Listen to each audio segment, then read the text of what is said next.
हमारे साथ खास मेहमान जुड़ चुके हैं। वरिष्ठ रक्षा विशेषज्ञ रिटायर मेजर मोहम्मद अली शाह हमारे साथ जुड़ चुके हैं।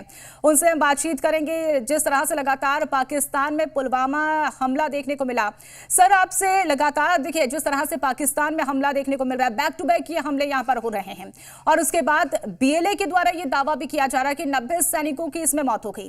क्या बीएलए अब अपने आप में फुल प्रूफ प्लान हो चुका है या फिर ये कहा जा सकता है कि पाकिस्तान और ज्यादा डाउन हो गया? आपका बड़ा अच्छा सवाल है। देखिए, हिलरी क्लिंटन ने पाकिस्तान के पार्लियामेंट में खड़े होकर कहा था कि जो सांप पालता है ये सोच के कि आपके पड़ोसी को धसेंगे सांप, आपको नहीं धसेगा, वो गलत सोच रहा है। वही सांप आपको धसेगा। इनके मिनिस्टर ने पाकिस्तान की पार्लियामेंट में खड़े होकर बोला है क्या जरूरत थी हमको मुजाहिद पैदा करने की। आज की तारीख में वही मुजाहिद हमारे पे भारी पड़ गए हैं। तो अब देखिए, साउथ अफगानिस्तान से लेके जो बीएलए बलूचिस्तान लिबरेशन आर्मी ने जो अभी ट्रेन पे हमला किया जाफर एक्सप्रेस पे और बंदक को ले रखे थे ये लोग, तो ये बहुत भारी पड़ गए। पाकिस्तान की सरकार को अपना घमंड छोड़ के या तो बातचीत पे आए, सीज फायर होता है अनुमान तौर पे, सीज फायर करें, लेकिन पाकिस्तान की सरकार में इतना घमंड है वो नहीं करेंगे। अब देखिए, अगर हमले हो रहे हैं बैक टू बैक, तो इसका क्रिएशन कौन है? ये क्रिएट किया है पाकिस्तान ने। पाकिस्तान जो कि आईटी में माहिर है, आईटी यानी कि इंफॉर्मेशन टेक्नोलॉजी नहीं, इंटरनेशनल टेररिज्म। तो पाकिस्तान में इतने धमाके हो रहे हैं, इतने विस्फोट हो रहे हैं। जब आपके गेस्ट कोऑर्डिनेटर ने फोन किया तो मुझे समझ में नहीं आया कि कौन सा धमाका। मैं कहा, अरे बताओ, आए दिन होते रहता है, बड़ी आम बात हो गई है, पाकिस्तानियों के लिए तो आम बात है, उनको आदत होगी इस बात की। तो कौन सी अटैक की बात कर रहे हैं? तो जैसे आपने बताया बैक टू बैक, तो ये बड़ी आम बात है पाकिस्तानियों के लिए। और ये सबसे बड़ी बात ये है कि वो कबूलने को तैयार नहीं है, वो अभी भी डिनायल में है। नहीं, यहाँ पे अमल शांति है, हमें सब नॉर्मल है।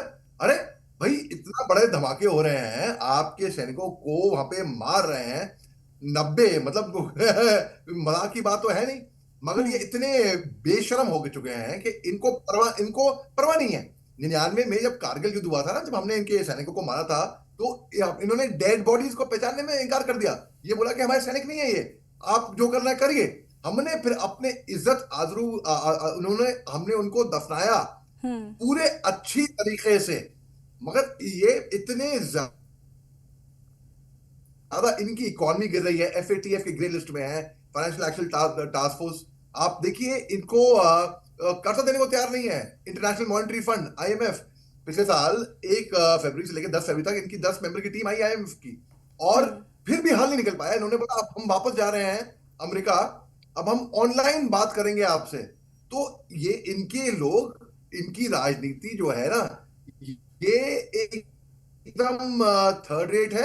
अब आप देखिए, वहां एक सीनियर क्लैरिक वहां पे पाकिस्तान की तरफ मारा गया, सीनियर क्लैरिक, और उसका नाम है मुफ्ती मुनीर शेख शाकिर, जो कि फाउंडर था, जो कि आउटलॉ, जो कि बैंड आउटफिट है वहां पे, लश्कर ए इस्लाम का। फिर एक पुलिस स्पोक्सपर्सन ने भी बोला है कि जो बॉम्ब डिस्पोजल और काउंटर टेररिज्म डिपार्टमेंट है वो वहां पे तहकीकात कर रहा है। अब एक वीडियो मैसेज में मोहम्मद आसिम, एक स्पोक्सपर्सन है लेडी रीडिंग हॉस्पिटल के, एलआरएच के, उसने बोला है मुफ्ती शाकिर जब एलआरएच में आया था तो क्रिटिकल कंडीशन में था, बाद में वो मारा गया। खैबर पख्तूनवा में जो चीफ मिनिस्टर है अली अमीन गंदापुर, उसने कंडेम किया इस ब्लास्ट को। लेकिन अब आप देखिए, खैबर पख्तूनवा के जो चीफ मिनिस्टर के एडवाइजर जो हैं और हेल्थ में, इंतशाम अली, उसने भी ग्रीफ जताई। अब ग्रीफ जताने से क्या फायदा? इनको अपने गिरबान में ये देख के झांकना चाहिए कि जिस तरीके का आतंकवाद वो वहां पे तैयार कर रहे हैं, इन्हीं पे ही भारी पड़ा है। और ऐसे ही रहा तो पाकिस्तान वो दिन दूर नहीं है जब 4 या 5 टुकड़ों में बढ़ जाएगा पाकिस्तान। देखिए, बलूचिस्तान अलग, बिल्कुल। तो देखिए, 4-5 टुकड़ों में बढ़ने की बात तो यहाँ पर कही जा रही है, लेकिन इससे बीच सवाल तो ये भी उठ रहा है ना, क्योंकि देखिए 11 मार्च को हमला हुआ और उसके बाद आज एक बार फिर से हुआ और उसके बाद 90 सैनिकों की मौत होना ये कोई छोटी बात नहीं। और उसके बाद में बयानों का दौर तो यहाँ पर लगातार जारी है। ये भी कहा जा रहा है कि 7 से 8 लोगों के सैनिकों की मौत हुई है। अब इसमें ये एक्सेप्ट पाकिस्तान के लिए कर पाना थोड़ा मुश्किल क्या लग रहा है? क्योंकि अब क्या पाकिस्तान अपने आप को और ज्यादा यहाँ पर, क्योंकि चारों तरफ से पाकिस्तान घिर चुका है, डरा हुआ महसूस कर रहा है?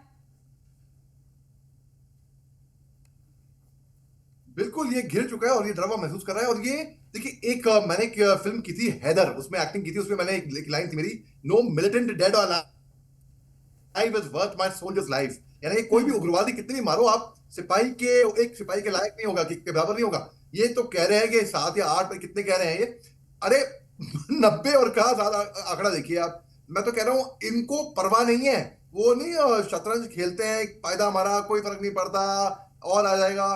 इनको ह्यूमन लाइफ की, जान की वो नहीं, कीमत नहीं है। ये अपने लोगों को बिल्कुल जानवर की तरह व्यवहार करते हैं। ये शेर को बेच रहा है गधे के माफिक।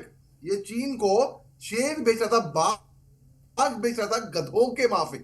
तो आप बताइए उसके, देखिए मैं कोई नफरत से नहीं कह रहा हूं, कोई नफरत की भावना से नहीं कह रहा हूं उनके लिए, पूरी इज्जत से कह रहा हूं, लेकिन बिल्कुल। मगर इनको भी सोचना चाहिए ना कि आज की तारीख में उनकी आवाम क्यों डूबी हुई है। उनकी आवाम इसलिए डूबी हुई है क्योंकि उनकी राजनीति, जो सियासत लड़ते हैं, ये तो वहां की जो जनता है, जो आवाम है, जो लोग कहते हैं भोली है, मासूम है, वो कहां पर जाएगी भाई। तो बेसिकली पाकिस्तान को ये बैठ के सोचना चाहिए कि आज की अच्छा, आपको मैं एग्जांपल देता हूं मैं, ताकि हर कोई आपका दर्शक कनेक्ट कर जाए इस बात से। आपने कभी गौर किया है कि सड़क चलते हुए या पार्क में कोई गिर जाता है इंसान, जब वो गिर जाता है तो 100 लोग, 10 लोग दौड़ते हुए हर दिशा से आते हैं, अरे क्या हो गया, लगी तो नहीं। जब श्रीलंका में नौबत आई थी तो हिंदुस्तान ने $2.8 बिलियन का एड दिया था। जब तुर्की पे आफत आई थी, हमने अपने एयरफोर्स के जहाज भेजे थे, आर्मी डॉक्टर भेजे थे। पाकिस्तान में जब आफत आती है तो क्यों कोई खड़ा नहीं होता। जो इनका बड़ा भाई इनको मानते हैं, चीन, चीन तो पीठ दिखा के भाग जाता है, पहले तो अपनी कंसुलेट का इरादा बंद कर के भाग जाता है। जो इनके ओआईसी है, ऑर्गेनाइजेशन ऑफ इस्लामिक कॉपरेशन की जो कंट्रीज हैं, जैसे दुबई, जैसे यूएई हो गए, वो कहां पर है। क्यों इनकी मदद कोई नहीं करना चाहता। क्यों इनके वीजाओं पे पाबंद लगता है।